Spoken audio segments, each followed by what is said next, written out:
How the design of SpongeBob changed over the years. Let's check it out. Let's check it out, fam. The Krusty Krab, home of the Krabby Patty.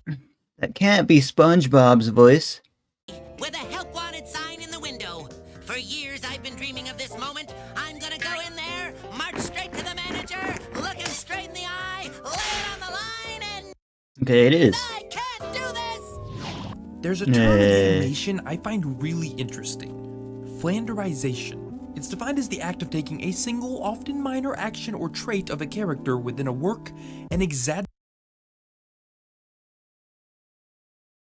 it more and more over time until it completely consumes Flounderization. the character. And it got me thinking about this guy and It's Meatwad. how dramatically his design and how he's animated has changed. Meatwad deserves his own show, bro. Changed over the years. But to understand that, we have to take a look all the way back to this. This is SpongeBob's initial design. It's fairly predictable and coincidentally follows a That's Meatwad's design. Bob the Sponge. You're about to embark on a journey of one of the most incredible ecosystems of this planet, the something zone. Rocky the Shrimp. Why are there not many shrimps in SpongeBob? Bro said if you said it, Bob. This place is diverse. It has more variety than a shark has teeth. Oh, there's plankton. There's plankton. few specific principles of animation. Steven Hillenburg was teaching marine biology to children when he created a comic about sea life, which included Bob the Sponge. Rocky the Shrimp. Starring Rocky the Shrimp, fam. Oh gosh. What is this character though? Like on the chair there? An eye at the end of every limb, including the head. And interesting. His love for marine biology clashing with his love for animation. When the comic went unpublished, Hillenburg would work his way up through the animation ranks on shows like Rocko's Modern Life, before crafting an idea for his own show. He took Bob the Sponge and turned him into SpongeBoy for a show titled SpongeBoy Ahoy. After very SpongeBob. Oh, there we go. There we have it. There's our iconic characters.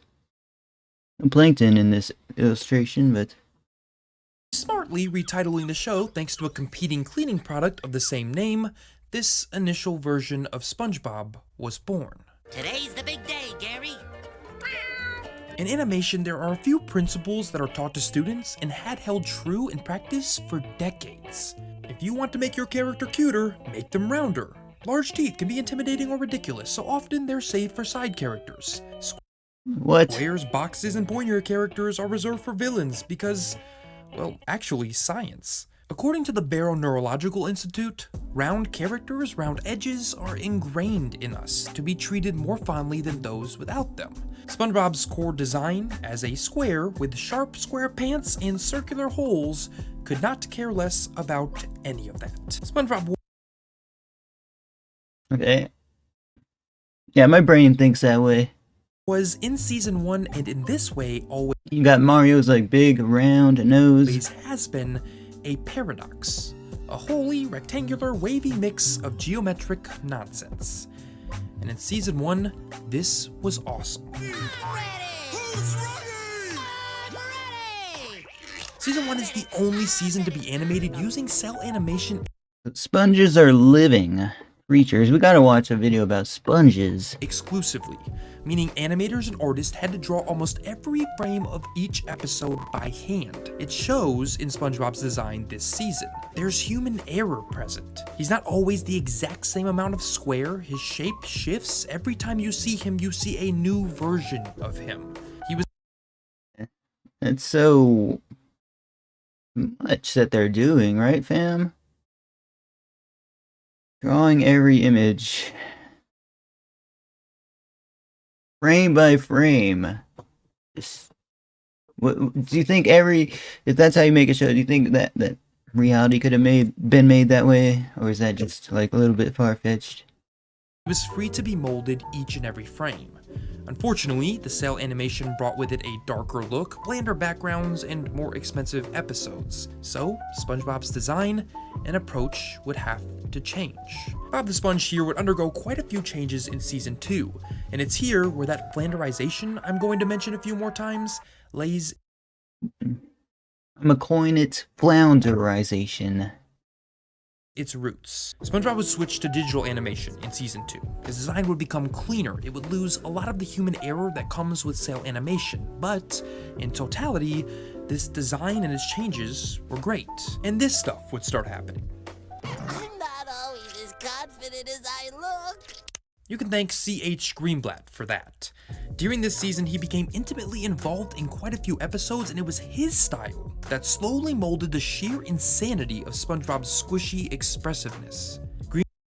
Greenblatt would draw. I only really know, mostly early 2000s SpongeBob, like 90s SpongeBob. SpongeBob as a vehicle for emotion and less so as a structure of features. But we'll come back to Greenblatt soon. Oh, and Season 2 also saw the introduction of SpongeBob's new cheeks. Quickly, another season passes by and the SpongeBob movie is created after Season 3. This film saw SpongeBob begin a rapid change. SpongeBob's design in the film was bright, it was expressive, it was the peak. They look so different, fam. Brighter, larger irises. Of squash and stretch, and more expressive. Thanks to a big. Yeah, look at the accentuated the skin around his eyebrows. Bigger budget. And whatever's like underneath or around his mouth here. It was played with in ways audiences had never seen. But there was also this sequence of events. Oh, Mr. Waiter! 2 more, please! Whoa!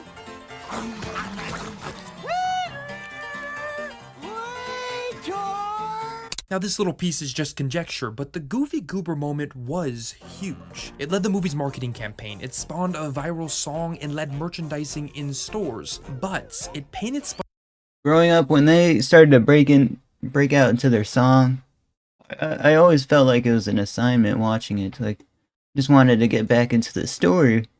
And so many like shows do like a song bit. A lot of movies are just structured like they just randomly break out into singing. SpongeBob for a moment as a goofy, perpetually nitwitted kid, as opposed to the goofy, sometimes nitwitted kid we had seen before the film. While the rest of the film returned SpongeBob to the character we all knew and loved, well, what happened after wasn't quite the same. They froze him. The show's creator Steven Hillenburg okay, yeah, Season 4, I didn't see that many seasons. Would leave the show after the movie, and Season 4 would see SpongeBob's design shift in that very gooberish direction. In Season 4, SpongeBob got larger pupils to amp up his cuteness, backgrounds got brighter, and SpongeBob got a bit more rectangular. This coincided and some nice new eyebrows, I guess, with a shift in personality. SpongeBob became increasingly stupid. And for some, this was funny, but after so they also added like the 3 lines on top of his eyes, like their eyebrows. Or was it after this eyelashes? Season, well, it became who he was all the time, so for others, this change was not as humorous. Around the time Season 4 had ended, SpongeBob would begin to lose all hints of intelligence in favor of a more slapstick approach. His design, as you'll see, would follow suit. However, staying in place at Season 4 for a moment, C.H. Greenblatt would come in to direct Fear of the Krabby Patty.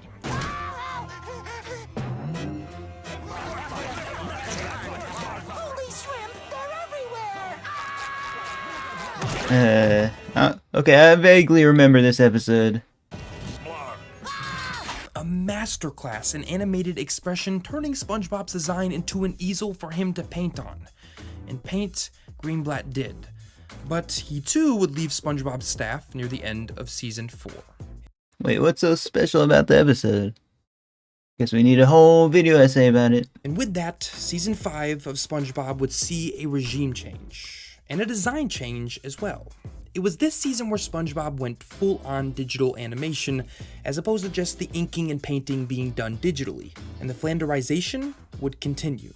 SpongeBob's design So what do they mean by that? The frames weren't drawn or would something? become progressively manic. Well, okay. Look at the design now. Like they did some shading on While his literal body and the sponge. And yeah, even more expressive, fam. animation would become Did he always have the socks like that as well? stiffer in season And he's got a little bit like a reflection on his shoes. 5. Picture a cardboard box with eyes and a mouth that moves like a human's, and now give the box legs. That is where SpongeBob would head throughout season 5. But this new, stiff, oddly expressive design would make itself clearest in season 6. I don't think it's that bad. Here he'd get smaller eyes while mostly retaining his pupil size. He'd get larger eyelashes, and his cheeks would get even chubbier. In an I can't even tell the difference between season 4 and season 6 though. Damn. attempt to maybe recreate the magic of Hillenburg and C.H. Greenblatt, SpongeBob's malleable face had consumed his entire design. He became cute in exclusivity, dumber in character and dumbed down in design, and seemed to be geared more and more towards a younger crowd than originally intended. Constantly crying or laughing in a pool of his own stupidity. Oh, I remember his crying sessions. I would hear it from like the other side of my house. With no in-between. And it was no secret either. This design is considered by Like blah, blah, blah, blah, like that. I remember, guys. fans to be some of the worst designs in the show's history. Season 6 saw SpongeBob turned into an exaggerated, cutesy caricature of himself. A design that carried into season 7. Maybe you should start acting a little more. It looks like they made the shading around Squidward a little bit more bold. Specifically, just like around his skin area. I'm not normal. Throughout these seasons, SpongeBob wasn't alone in the stiffness, in the changes, or in the personalities. Patrick's only redemption quickly became the few moments where he said something intelligent, and Squidward's scowl became an almost permanent fixture.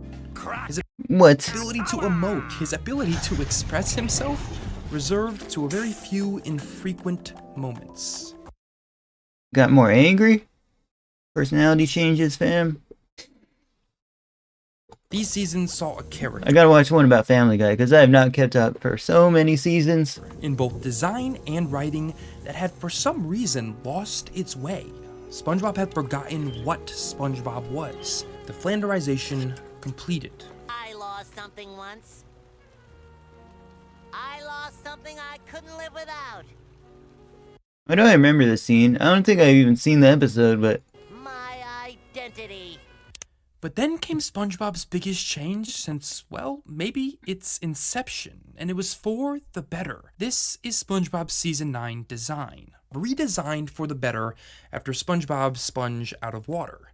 A movie not that different. From season 4 to season 9, not much differences.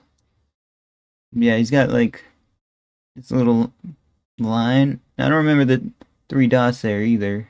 that quite literally revived a hint of the character in its design. Bright, colorful, and far better looking than the previous version of himself audience had seen the past couple of years. That movie, that design change, just so happened to coincide with Steven Hillenburg's return to the franchise, helping lead the charge on the film and ensuing season. So why all the changes? Is there Dang, I thought he was on the show the whole time. a pattern to be seen here? Well, I asked myself the same thing, but I think the answer lies in animation itself. SpongeBob was the idea of one man. A man who created this character, who loved him, who gave him life. No one understood SpongeBob better than Steven Hillenburg. And a few did get close, the C.H. Greenblatts of the world, but there's a clear line after Hillenburg's departure and another at his return, and there's a reason for that. I'll draw me, and when Gosh, this episode. Squidward answers the We watched like a whole episode about this episode. door, it won't be me. Animators and creators are the stars Drawn to life. of animation. They are their characters in so many more ways than in live action, and when you lose their touch or their insight, you essentially rip the heart right out of those very Whoa! creations. You Don't see much artwork like that. can't recast SpongeBob, and you certainly can't recreate the magic 4 ways on no. crafted Nose. by the magician that conjured him up. Flanderization occurs because creatives are asked by networks to try to replicate and understand things on a level that maybe no one is capable of outside of a couple Well, that's the vocabulary word for the day, fam. Flanderization. individuals. SpongeBob became consumed by chasing that original Hillenburg magic. If you're an animator, always remember Don't. He's walking on the condiments and everything. that every He's walking on the food. Don't do that. We don't want another Burger King incident. character is a part of you. Doesn't matter if anyone else gets it, no one got Bob the Sponge at first either. Don't chase, don't flanderize, create what you feel. And whether that means forgetting the animation staples of the past or creating a talking sponge, because that's what art is. Expression. And no one seemed to know that better than Stephen. How high's he gonna go? All the way, Patrick. Up to the great beyond. Rest in peace. Goodbye, friend. Happy trails! Yeah, back in 2018, just like the news dawned that he passed away. I was like, what? No, how?